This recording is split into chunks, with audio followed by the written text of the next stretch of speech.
बिस्मिल्लाहिर्रहमानिर्रहीम एंड अस्सलाम वालेकुम to all my students in mathematics class. तो student lecture number 3 class 12 lecture number 3 के साथ मैं आप सबके सामने हूँ। चैप्टर नंबर 5 लीनियर प्रोग्रामिंग का हमारा चैप्टर चल रहा है। अभी तक हमने लीनियर प्रोग्रामिंग को डिफ़ाइन नहीं किया। हम लीनियर इनइक्वालिटीज़ पे ग्रिप बना रहे हैं अपनी, क्योंकि जब तक हमें लीनियर इनइक्वालिटीज़ को ग्राफ पे प्लॉट करना नहीं आएगा हम लीनियर प्रोग्रामिंग को समझने से कासिर हैं। तो हमारी कोशिश चल रही है कि हम इस ऑनलाइन क्लास में लीनियर इनइक्वालिटीज़ पे अपनी ग्रिप जो है वो हम बना लें किसी तरह। तो चलते हैं अपने नेक्स्ट लेक्चर की तरफ। एक्सरसाइज 5.1 चैप्टर नंबर 5 का क्वेश्चन का पार्ट नंबर 5 मैंने आपके सामने लिखा है, जिसके अंदर 3 इनइक्वालिटीज़ आपको दी गई हैं। ये 3 इनइक्वालिटीज़ आपको दी गई हैं। इन तीनों इनइक्वालिटीज़ को हम साइमल्टेनियसली यानी एक ही ग्राफ के ऊपर इन तीनों का कंबाइंड सॉल्यूशन जो है हम फाइंड आउट करेंगे।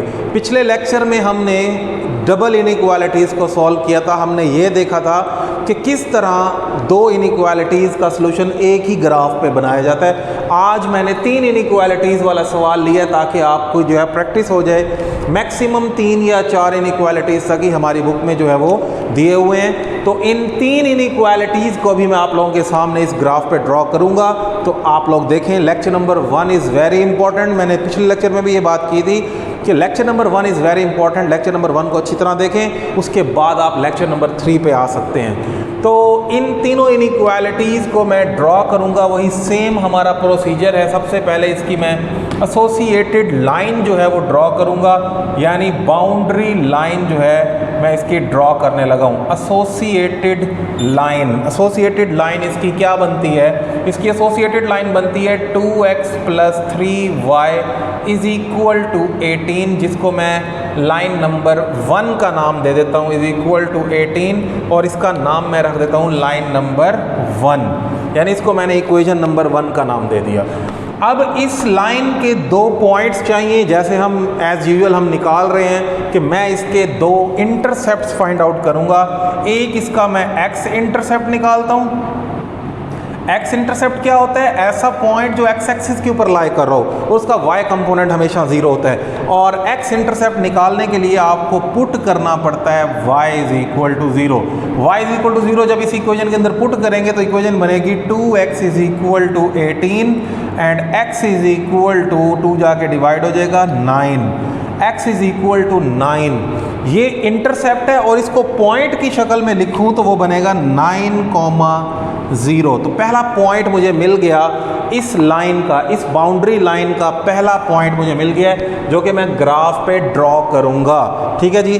तो इसी तरह अब मैं y इंटरसेप्ट की बात करता हूं। y इंटरसेप्ट कैसे निकलता है? y इंटरसेप्ट होता क्या है? y इंटरसेप्ट ऐसा पॉइंट होता है जो कि y एक्सिस पे लाई कर रहा होता है, उसका x कंपोनेंट 0 होता है, इसीलिए उसको फाइंड आउट करने के लिए पुट करेंगे, put x is equal to 0। अगर मैं इस इक्वेशन के अंदर x को 0 पुट कर दूं तो देखें इक्वेशन बनती है, ये 0 हो जाएगा। 3y इज़ इक्वल टू 18 और y इज़ इक्वल टू 3 जाके डिवाइड हो जाए तो आई थिंक y 3 6 18 होता है, तो y इज़ इक्वल टू 6। तो स्टूडेंट इसको भी अगर हम पॉइंट की शक्ल दें तो ये बनेगा 0,6, क्योंकि ये y एक्सिस का पॉइंट है तो x कंपोनेंट 0, ये x एक्सिस का पॉइंट था तो y कंपोनेंट 0। इस तरह इन दोनों पॉइंट्स की मदद से मैं इस लाइन को ग्राफ पे ड्रॉ करूंगा। मैं ड्राइंग एंड में करूंगा, पहले मैं इन तीनों इनइक्वालिटीज़ की एसोसिएटेड लाइंस बना के वो पॉइंट्स फाइंड आउट कर लेता हूँ। चलते हैं जी अपनी दूसरी इनइक्वालिटी की तरफ। इसकी एसोसिएटेड लाइन अगर हम लिखें, एसोसिएटेड लाइन, बोर्ड मार्कर भी मेरा साथ छोड़ रहा है, चले कोई बात नहीं, आपको नज़र आ रहा होगा कि ये मैंने क्या लिखा है। ये मैंने लिखा है एसोसिएटेड लाइन। तो इसकी एसोसिएटेड लाइन बनती है 2x + y is equal to 10, जिसको इक्वेशन का नाम दे देते हैं, इक्वेशन नंबर 2। इक्वेशन का नाम दे देना आसान होता है, बाज़ दफ़ा हमें कहीं इक्वेशन का हवाला देना हो तो हम उसके नाम से भी उसको लिख सकते हैं, पहचान सकते हैं। तो इसका भी x इंटरसेप्ट निकालूंगा। सबसे पहले मैं x इंटरसेप्ट इसका क्या निकलता है? x इंटरसेप्ट इसके लिए हमें पुट करना पड़ेगा put y is equal to 0। x intercept के लिए as usual y is equal to 0 put करना पड़ता है। y को 0 करें, देखें क्या बनता है, 2x इज इक्वल टू 10 और x इज इक्वल टू, ये जाके डिवाइड हो जाएगा, x is equal to 5, x is equal to 5।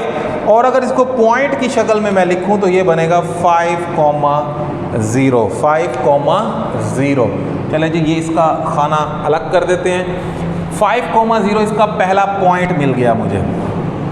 अब इसका दूसरा पॉइंट y इंटरसेप्ट के लिए हम x को 0 पुट करेंगे, जैसा कि हमने यहाँ किया था।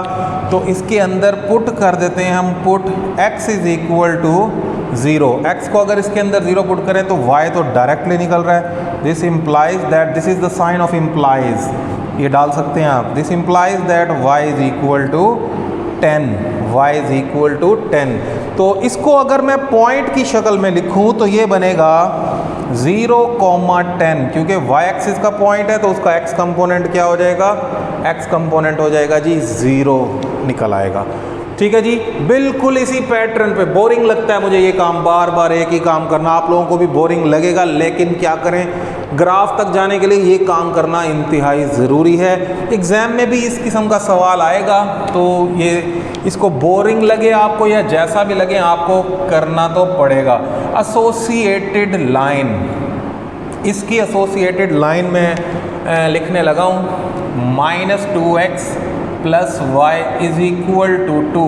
ये यहाँ तक इसको हम लाइन टेढ़ी हो गई है, इसको सीधा कर लेते हैं। यहाँ तक बस इस खाने में हमने इसको लिखना है, बाकी हम ग्राफ के लिए जो है वो बोर्ड यूज़ करेंगे। इसकी एसोसिएटेड लाइन, जिसको मैं इक्वेशन नंबर 3 का नाम दे रहा हूँ, इक्वेशन नंबर 3 का नाम दिया। इसका भी x इंटरसेप्ट निकालता हूँ।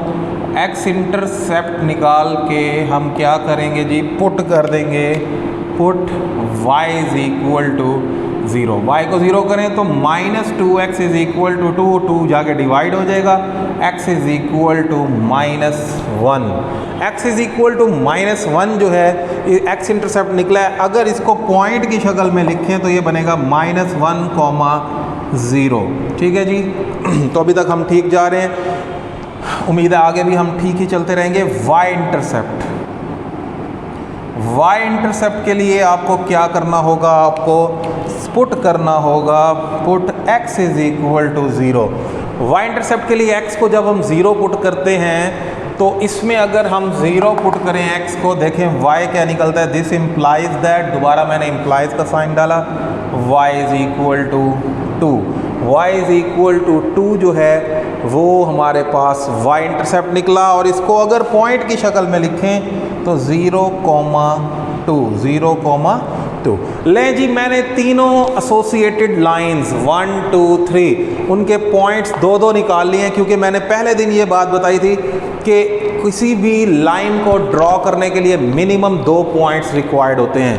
तो 2 पॉइंट्स हमारे पास आ चुके हैं। अब ग्राफ सेलेक्ट करते वक्त हमने ये देखना है कि हमारे पॉइंट्स किस नौइयत के हैं, कितने बड़े पॉइंट्स हैं, उसके मुताबिक हम यहाँ पर स्केल चूज़ करते हैं। स्केल चूज़ करना इंतहाई अहम बात होती है। बाज़ दफ़ा स्केल आप छोटा चूज़ कर बैठते हैं, लेकिन पॉइंट वहाँ पर बड़े बड़े होते हैं, तो वो पेपर से आपके बाहर निकलने की कोशिश करता है। मेरे पास तो बोर्ड है, मैं रिमूव करके चेंज कर लूँगा, लेकिन पेपर में ये ख़ास ख्याल रखना होता है।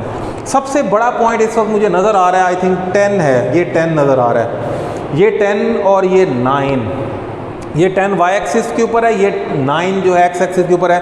तो ग्राफिंग ऐसी करनी है कि हम 10 तक इजीली पहुंच सकें। चलें जी, हम 2-2 का गैप डालते हैं, देखते हैं जी। 2, 4, 6, 8, 10। अपने अंदाजे से आपने बस ये गैप बराबर रखने की कोशिश करनी है। बस गैप बराबर हो, आपके अंदाजे से ही बन जाए, ग्राफ की शक्ल सही बननी चाहिए। बाकी इस ग्राफ से हमने वैल्यू कोई नहीं निकालनी कि हम ग्राफ की मदद से वैल्यू निकालें। 2, 4, 6, 8, 10।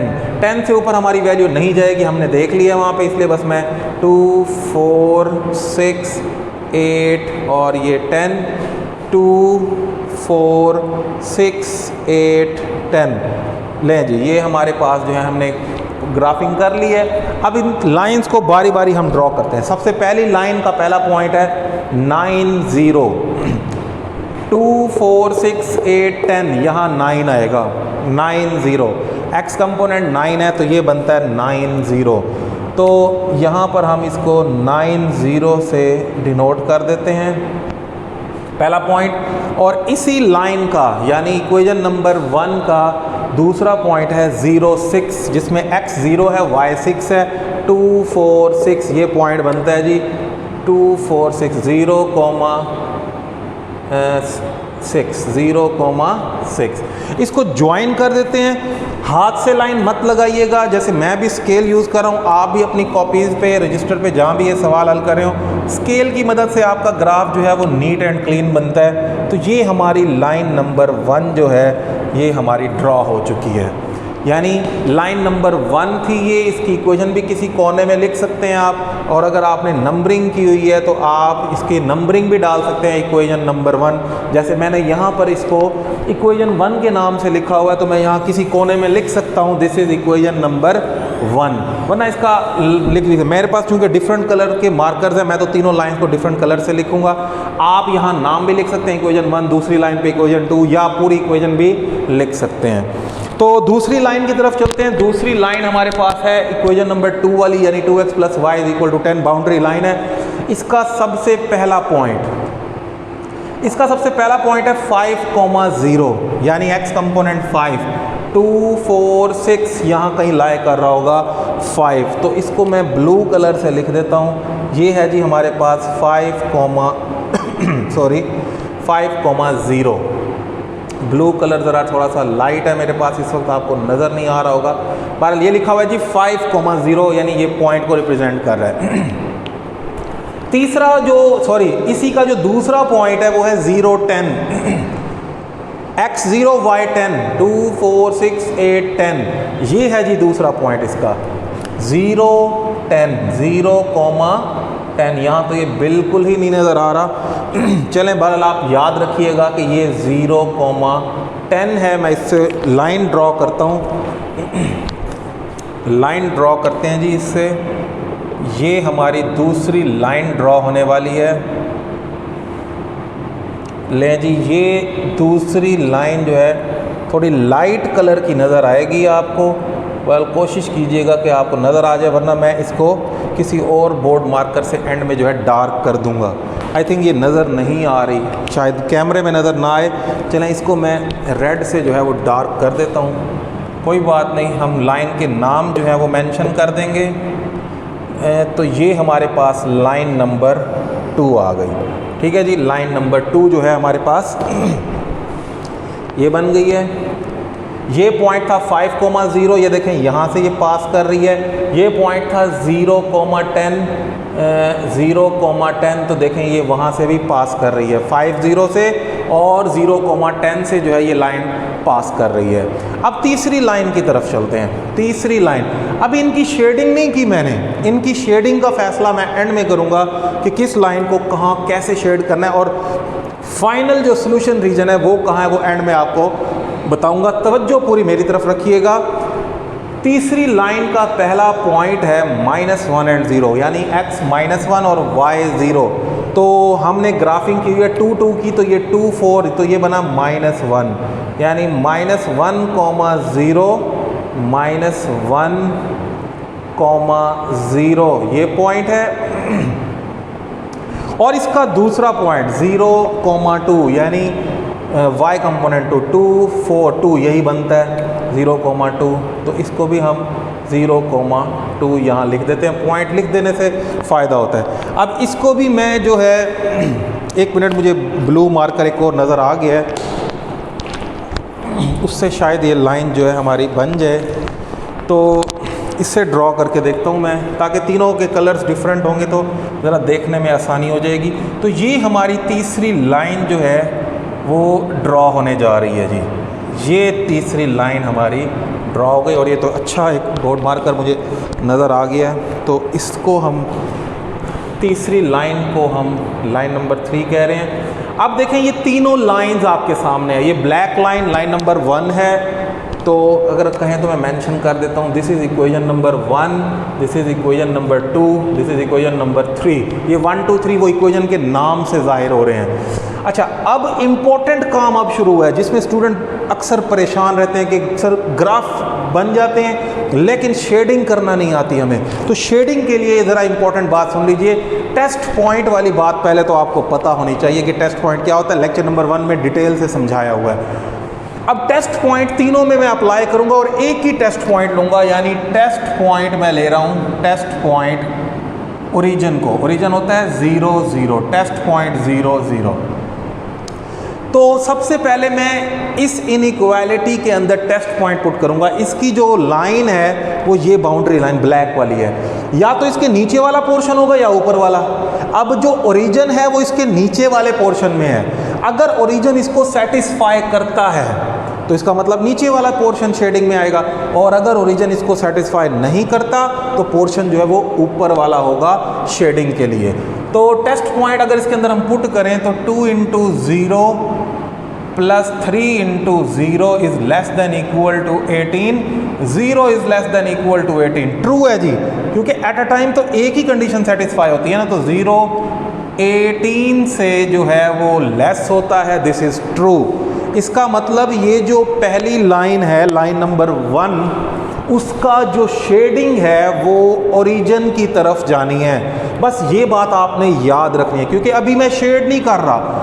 अगर ये अकेली लाइन होती तो मैं इस ब्लैक लाइन से नीचे सारा पोर्शन शेड कर देता, लेकिन चूंकि बाकी लाइंस को भी साथ लेके कंबाइंड सॉल्यूशन निकालना है, जहां सब की रजामंदी होगी वो हमारा जो है वो पोर्शन जो है वो हमारे काम का पोर्शन होगा। तो अभी सिर्फ आपने याद रखना है कि ब्लैक लाइन ने टूवर्ड्स द ओरिजिन जाना है, बस ये बात आप याद रख लें या निशान लगा लें।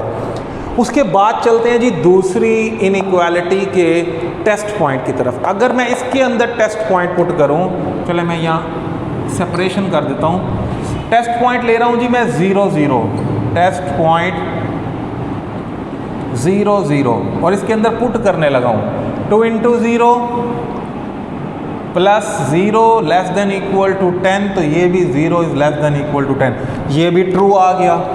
इसका मतलब ये हुआ कि इसने भी ओरिजिन की तरफ जाना है, यानी इसकी शेडिंग भी ओरिजिन की तरफ जाएगी। ये लाइन नंबर 2 है, मैं आपको दिखा दूं। लाइन नंबर 2 इस वक्त है रेड लाइन, ये भी कहती है टूवर्ड्स द ओरिजिन शेड होगा। ब्लू भी यही कह रही थी। अगर ये 2 लाइंस, सॉरी ब्लैक, अगर इस वक्त ये सिर्फ 2 लाइंस होती, तीसरी ना होती, तो कॉमन रीजन क्या बनता था? ये कहती नीचे की तरफ शेड, ये भी, तो यहाँ से ये सारा पोर्शन, ये हिस्सा ना होता, ये भी ना होता। क्यों? ये हिस्सा लाइन रेड रिजेक्ट करती है, ये हिस्सा ब्लैक लाइन रिजेक्ट करती है। तो अभी तक का कॉमन रीजन ये है, लेकिन तीसरी लाइन का सॉल्यूशन भी हम बना के फिर हम फैसला करेंगे कि कौन सा सॉल्यूशन रीजन जो है वो फाइनल रीजन जो है वो बनता है। तो स्टूडेंट हम चलते हैं तीसरी इनइक्वालिटी की तरफ। टेस्ट पॉइंट जो है वो तीसरी लाइन का डालते हैं 0 0। टेस्ट पॉइंट तीसरी लाइन का अगर मैं इसके अंदर डालूं तो देखते हैं क्या बनता है। -2 × 0 plus 0 is less than equal to 2। तो ये बना हमारे पास 0 is less than equal to 2। सारा कुछ 0 हो गया, और ये भी ट्रू है। यानी ये भी कहती है कि जिस तरफ ओरिजिन हो उसी तरफ मूव कर जाएं, जिस तरफ ओरिजिन हो उसी तरफ मूव करना है। तीनों लाइंस ने यही निशानदही की कि जिस तरफ ओरिजिन होगा उस तरफ आपने मूव करना है। तो आए हम अब ग्राफिंग करते हैं, यानी कलरिंग शेडिंग करते हैं पोर्शन की। अब मैं आपको इम्पोर्टेंट बात यहाँ बता दूं कि हर लाइन ये कहती है कि टूवर्ड्स द ओरिजिन। अब ये अगर ये सिर्फ ब्लैक लाइन होती अकेली तो ये पूरा पोर्शन शेड होता नीचे वाला। अब उसके साथ रेड लाइन भी मिल गई। देखें, रेड लाइन को अगर आपने सेटिस्फाई करना है, खुश करना है, तो ये वाला पोर्शन मिस होता है, और अगर ब्लैक लाइन को खुश करना है तो ये भी पोर्शन मिस होता है। और रेड ब्लू लाइन को भी अब आपने खुश करना है, यानी ब्लू लाइन को भी नाराज नहीं करना, उसको भी सेटिस्फाई करना है। तो ब्लू लाइन ने भी कहा टूवर्ड्स द ओरिजिन। तो फाइनली जो रीजन जो जिसमें ये तीनों एट अ टाइम सेटिस्फाई होती है, मैं उस पोर्शन को शेड करता हूं, जरा आप देखिएगा। ये पोर्शन है फाइनल, जिसमें सारी लाइंस जो हैं वो सेटिस्फाई होती हैं। ये शेडिंग बनती है जी पोर्शन। मैं भी एक्सप्लेन करता हूँ ये कैसे ये शेड बनता है, ये पोर्शन कैसे बनता है। ये वाला हिस्सा भी नहीं होगा, ख्याल रखिएगा, यानी इस लाइन से नीचे नीचे, अगर आपको कैमरे में क्लियर नज़र आ रहा हो तो मैं आपको बता दूं कि इस वक्त ये जो है हमारे पास पोर्शन बना है, यानी मैं दिखा रहा हूँ आपको, ये रेड लाइन यहाँ से ये टर्न हुआ ब्लैक लाइन पे और फिर ये वाला ब्लू लाइन इसके अंदर अंदर। अब स्टूडेंट पूछते हैं सर मिसाल के तौर पे ये हिस्सा क्यों नहीं आया? ब्लू लाइन की वजह से। खाली ब्लैक लाइन होती तो ये हिस्सा आ जाता, लेकिन ब्लू लाइन ने कहा नहीं, टूवर्ड्स द ओरिजिन जाना है, तो इस तरफ आना था, ये हिस्सा रिजेक्ट हो गया। ये हिस्सा क्यों रिजेक्ट हुआ? इस रेड लाइन की वजह से। हालांकि ब्लैक ने तो कहा था कि टूवर्ड्स द ओरिजिन, यानी ब्लैक लाइन कहती है इससे नीचे वाला सारा पोर्शन ये हो जाता, लेकिन रेड लाइन ने कहा नहीं, टूवर्ड्स द ओरिजिन। इसका मतलब ये हिस्सा ब्लैक लाइन के लिए तो टूवर्ड्स द ओरिजिन है, लेकिन रेड लाइन के लिए ये अवे फ्रॉम द ओरिजिन है, यानी ओरिजिन की तरफ वाला हिस्सा नहीं है। और ये पोर्शन, ये जो दरमियान में आपको नज़र आ रहा है छोटा सा खाली हिस्सा, ये किस किस की वजह से रिजेक्ट हुआ? ये सिर्फ और सिर्फ ब्लैक लाइन की वजह से रिजेक्ट हुआ, क्योंकि ब्लू लाइन तो कहती थी कि टूवर्ड्स द ओरिजिन। ये देखें, ये ब्लू लाइन है ना, टूवर्ड्स द ओरिजिन, जितना भी पोर्शन है शेड करो उसमें ये भी होना था। रेड लाइन ने भी यही कहा था टूवर्ड्स द ओरिजिन, तो टूवर्ड्स द ओरिजिन में ये सारा पोर्शन है उसमें ये भी आ जाता, लेकिन ब्लैक लाइन कहती थी टूवर्ड्स द ओरिजिन, तो black line towards the origin में ये हिस्सा नहीं आता। यानी लाइन की एक तरफ वाला पोर्शन होता है, दूसरी तरफ वाला नहीं होता। इसलिए इस वक्त ये जो है रीजन आपके सामने जो मैंने शेड किया है, ये इस इनइक्वालिटीज़ का कंबाइंड सॉल्यूशन रीजन है। इसको हम सॉल्यूशन रीजन का नाम देते हैं, सॉल्यूशन रीजन। अभी स्टूडेंट हमने इसके अंदर एक दो डेफिनेशंस देखनी है, तो उन डेफिनेशन में एक डेफिनेशन कॉर्नर पॉइंट्स की आएगी। तो कॉर्नर पॉइंट्स फिजिकली मैं आपको दिखा दूं क्या होते हैं, फिर मैं उसको डिफाइन भी करता हूं। तो ये कॉर्नर पॉइंट्स हैं जहां पर आपके सॉल्यूशन रीजन की जो लाइंस हैं, बाउंड्री लाइंस इंटरसेक्ट करती हैं। देखिए ये कॉर्नर नहीं बनेगा क्योंकि यहाँ कोई इंटरसेक्शन नहीं हो रही, ये तो एक्स एक्सिस पड़ा हुआ है, एक्स एक्सिस हमारी बाउंड्री थोड़ी है। ये भी कॉर्नर नहीं है, ये भी कॉर्नर नहीं है। इस वक्त सिर्फ दो कॉर्नर बन रहे हैं, जहाँ ये रेड और ब्लैक लाइन इंटरसेक्ट कर रही है, जहाँ ब्लू और ब्लैक लाइन जो है वो इंटरसेक्ट कर रही है। तो ये इस वक्त कॉर्नर्स हैं। तो कॉर्नर पॉइंट्स क्या होते हैं? The points where two or more than two boundary lines intersect the corner of the solution region. Solution region के वो कॉर्नर्स जहां पर आपकी बुक में ये डेफिनेशन गिवन है, जहां पर एक से ज़्यादा बाउंड्री लाइन इंटरसेक्ट करे, वो क्या कहलाता है हमारे पास? वो कहलाते हैं जी कॉर्नर पॉइंट्स। तो इस ग्राफ को अच्छी तरह देख लें। तो उम्मीद करता हूं कि एक्सरसाइज 5.1 में अब कोई भी पार्ट ऐसा नहीं होगा जो आप लोगों को समझ ना आ सके। तो इस तरह कोई भी आपको अगर ग्राफ दे दिया जाए तो आप इस तरह प्लॉट कर सकते हैं। एक डेफिनेशन समझानी है, वो समझा के मैं लेक्चर एंड करता हूं।